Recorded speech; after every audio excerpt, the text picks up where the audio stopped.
ஓம் நமோ நாராயணாய. ஸ்ரீமதே ராமானுஜாய நமஹ.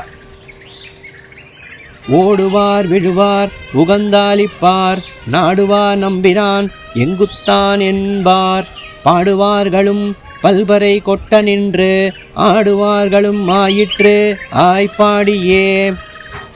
இதன் பொருள், திரு ஆய்ப்பாடியானது ஓடுவார்களும் சேற்றிலே வழுக்கி விழுபவர்களும் மகிழ்ந்து கோஷிப்பவர்களும் பிள்ளையை தேடுபவர்களும் நம்முடைய கண்ணன் எங்கேதான் இருக்கிறான் என்பவர்களும் பாடுபவர்களும் பலவித வாத்தியங்கள் முழங்க அதற்கு ஏற்ப கூத்தாடுபவர்களுமாக ஆயிற்று.